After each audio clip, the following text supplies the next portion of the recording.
everyone, my name is Nidhi Sharma. I welcome you all to the Judiciary by PW YouTube channel. आज मैं आपके लिए एक बहुत ही इंपॉर्टेंट सेशन लेके आई हूँ और वो सेशन आपकी प्रिपरेशन में बहुत इंपॉर्टेंट होने वाला है. आपको पता ही होगा कि 3 साल वाला जो रूल आया उसके बाद जो चीजें हैं, ऑप्शंस हैं, हमारे पास थोड़े से कम हो गए एज कम्पेयर टू जितने ऑप्शंस पहले थे.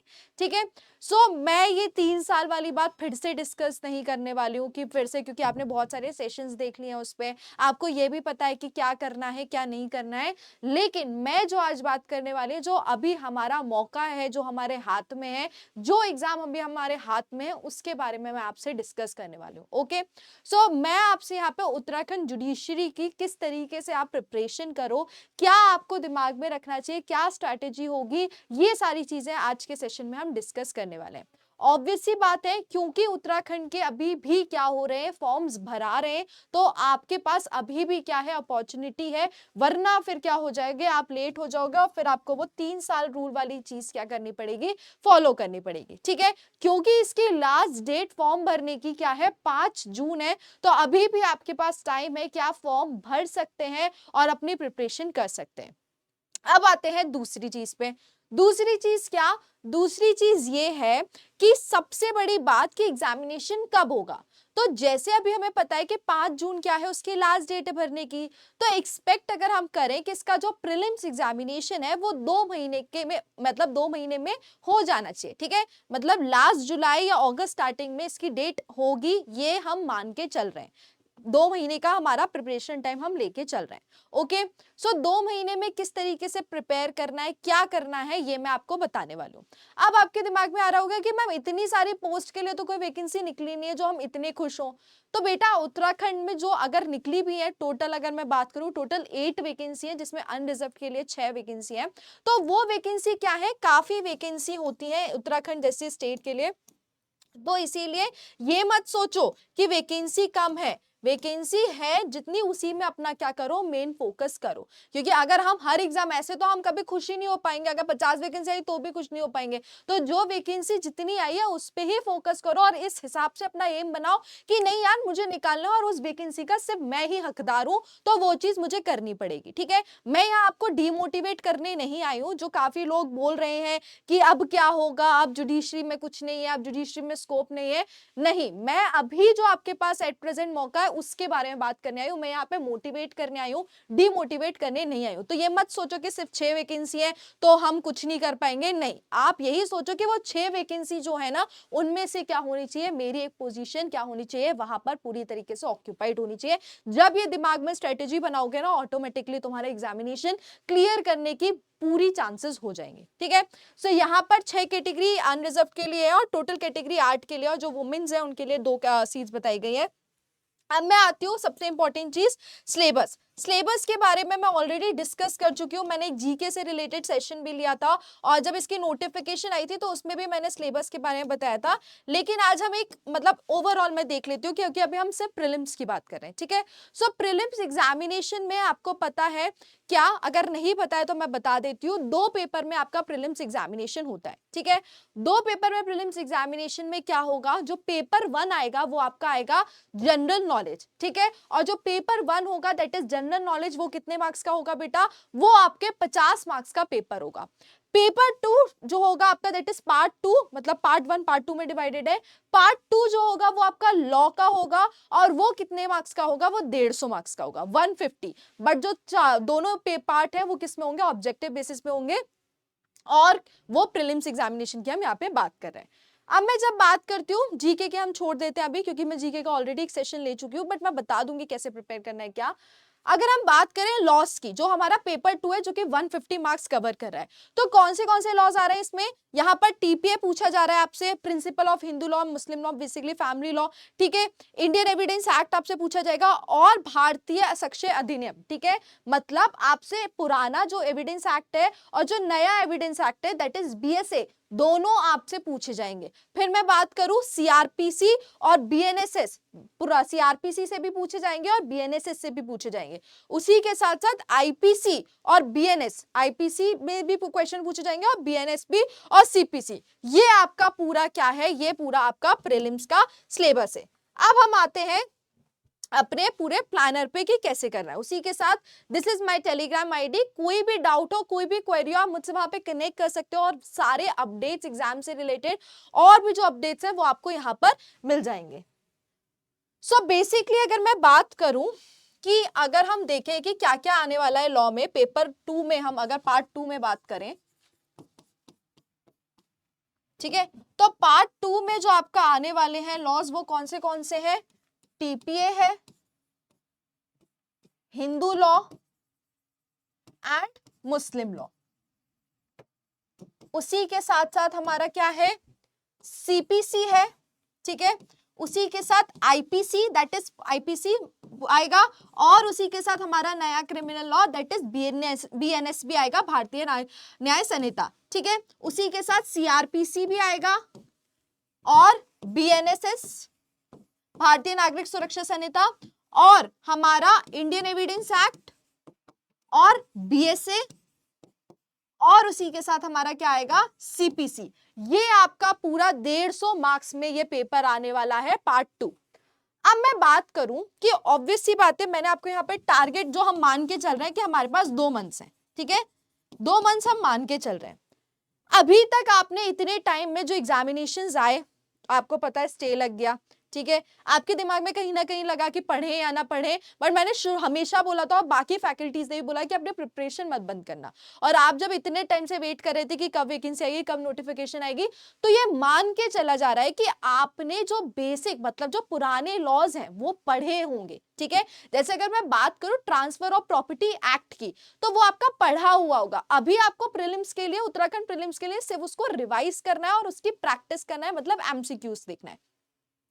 अब मैं आती हूं दूसरी इंपॉर्टेंट चीज। दूसरी इंपॉर्टेंट चीज ये है कि जो आपके नए क्रिमिनल लॉज हैं, नए क्रिमिनल लॉज के आपको अब सेक्शंस क्या करने पड़ेंगे?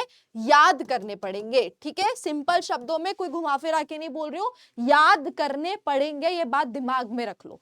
तो उसको याद करने के लिए आपको अभी पूरे 2 महीने उसको डेली टाइम देना पड़ेगा। ये मत सोचो कि आज मैंने न्यू क्रिमिनल लॉज का पढ़ लिया है, अब मैं 2 दिन बाद पढ़ूंगा, अब मैं दूसरी तैयारी कर लेता हूं या कर लेती हूं, ऐसा मत करना। न्यू क्रिमिनल लॉज के जो सेक्शंस हैं वो डेली अगर आप पढ़ोगे तो आराम से, डेली अगर याद करने की कोशिश करोगे, मेमोराइज करने की कोशिश करोगे, तो आराम से 2 महीने में वो हो जाएगा, ठीक है। तो अपना न्यू क्रिमिनल लॉ वाला टारगेट, मतलब ऑलमोस्ट आप 1 से 1.5 घंटा दे सकते हो किसको? न्यू क्रिमिनल लॉ के सेक्शन मेमोराइज करने में, ठीक है। दूसरी चीज आती है बेयरेक्ट पढ़ना। जब मैं बेयरेक्ट की बात कर रही हूं तो मैं बेयरेक्ट बाकी सारे जो लॉज हैं, टीपीए हो गया हमारा, उसी के साथ मुस्लिम लॉ हो गया आपका, सीपीसी हो गया, उनके लिए बेयरेक्ट पढ़ने के लिए बोल रहे हैं, क्योंकि वो हम ऑलरेडी पढ़ चुके हैं, हमने ऑलरेडी अभी तक पढ़ लिया होगा। अगर आप इतने दिन से जुडिशरी की तैयारी कर रहे हैं तो उसमें अब आपको करना है सिर्फ बेयरेक्ट रीड करना है और उसी के साथ जितने हो सके एमसीक्यू सॉल्व करना है, ठीक है। तो बेसिकली आप पहले अपना पूरा बेयरेक्ट रिवाइज करो। जैसे अगर मैं टीपीए की बात करूं या सीपीसी की बात करूं, तो मैं पहले क्या करोगे, आप उसमें आप पूरी तरीके से बेयरेक्ट देखोगे, क्योंकि आपको अब बेयरेक्ट क्या करना है, इस टाइम तक रिवाइज होना चाहिए। तो बेयरेक्ट रिवाइज करोगे, एक बार देखोगे पूरे सेक्शन, उसके बाद एमसीक्यूज निकालोगे।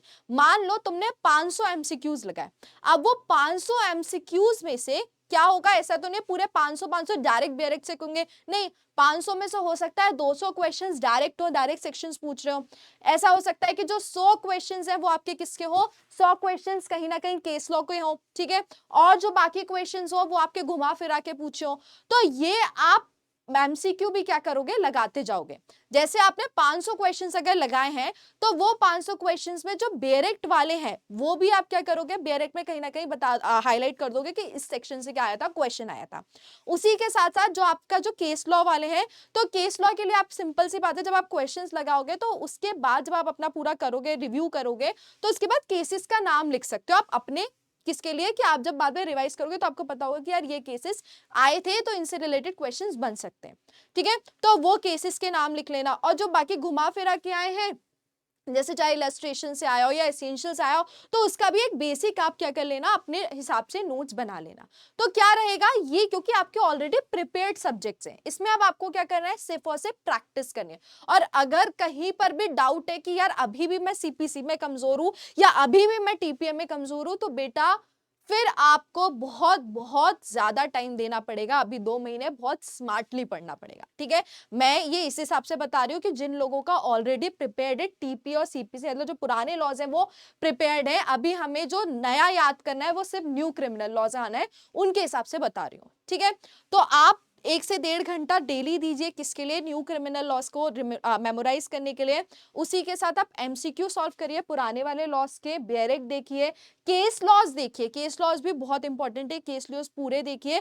और अगर आपके पास टाइम वैसे तो नहीं बचेगा क्योंकि हमें अभी जीके के लिए भी देना है, तो ये आप क्या करना है, अगर बहुत टाइम बचता है तब आप क्या करो कि भैया हाँ थोड़ा सा जो हमारे स्टैंडर्ड बुक है उनको देख सकते हो, बट उसको अभी मैं बोलूंगी प्रीलिम्स में इतना, अभी मेन अपना फोकस बेयरेक पे करो, केसेस पे करो और उसी के साथ पीवाईक्यू को देखो, ठीक है। दूसरी चीज आती है अब हमारा पेपर 2 मतलब पार्ट 1 जो आता है बेसिकली जीके, जो कि 50 मार्क्स का आता है। तो जीके में उन्होंने क्लियरली बता के रखा है कि यार इंटरनेशनल लॉ से वो पूछ सकते हैं, ठीक है, रीसेंट पूछ सकते हैं, रीसेंट लीगल अपडेट्स। तो रीसेंट लीगल अपडेट्स तो आपको कहीं ना कहीं से पता ही चल जाता है, चाहे आपके पास लाइव लॉग का सब्सक्रिप्शन हो, चाहे आप हमारे सेशंस देखते हो लीगल करंट अफेयर्स के, या कहीं ना कहीं से आपको लीगल अपडेट पता चल जाते हैं, न्यूज में रहते हैं। बट आता है इंटरनेशनल लॉ, तो इंटरनेशनल लॉ से बेसिकली वो क्या पूछ सकते हैं, इंटरनेशनल ऑर्गेनाइजेशंस के बारे में ज्यादा क्वेश्चन आते हैं कि भैया किसका हेडक्वार्टर्स कहां पर है, कब कब इन्वेंट हुआ, तो उससे रिलेटेड जितने भी इंटरनेशनल ऑर्गेनाइजेशंस हैं उनके बारे में अच्छे से देख लो, ज्यादा डिटेल में घुसने की जरूरत नहीं है। कब स्टैब्लिश हुआ, कहां पे हेडक्वार्टर्स है, क्या मेन उसका किस तरीके से वो निकल के आया, बस इतना देख लो, इतना डिटेल में बेसिकली वो हेडक्वार्टर्स पूछते हैं और क्या काम है वही पूछेंगे आपसे।